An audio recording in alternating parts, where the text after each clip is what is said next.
finally part 2 of our cloth or t-shirt show video. Sorry it took so long for this to get out there, but thank you all of you for your interest and for the messages and emails and stuff about when's the next one coming out. Got distracted moving into the new gym. But here we are. So we already went through in the first video whether or not it is possible to choke someone with a shirt, and we showed you why. And the shirt, a t-shirt, even a wife beater or a rash guard, are plenty strong enough to support yourself hanging, from the monkey bars, provided that you have enough cloth recruited to support your weight. If you just hold on the edge, it'll rip on the seams.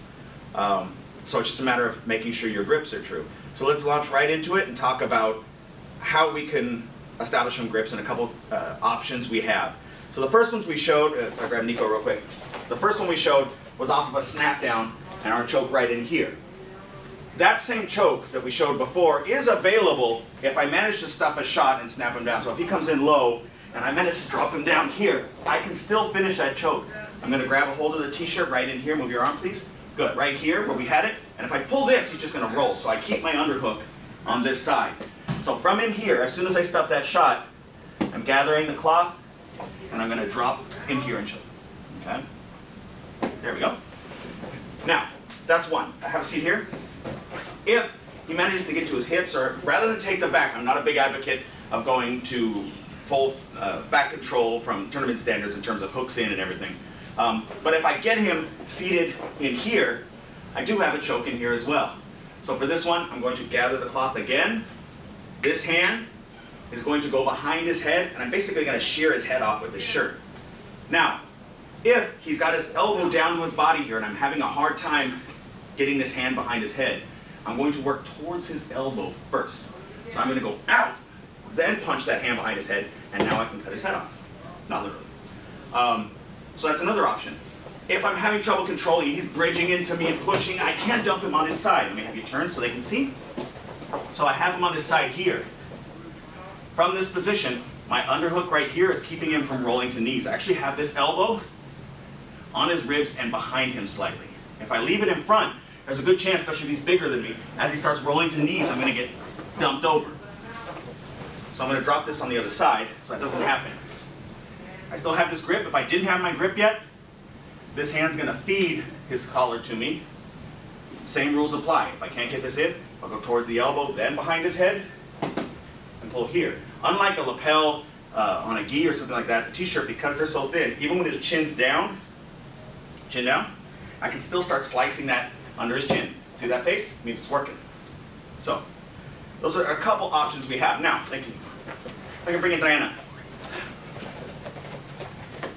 There is talk,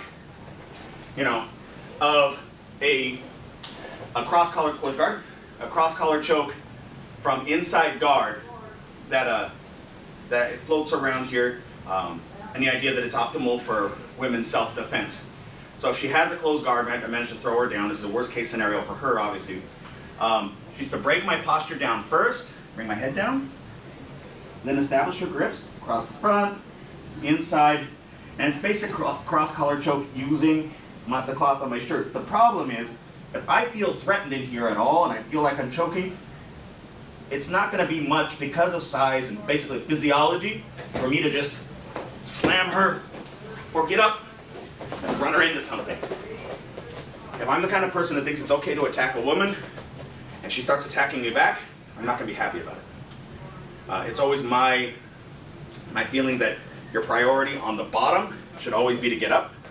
If you can't just get up, you try and reverse, you try and sweep, and so you can get up, you can be the person on top.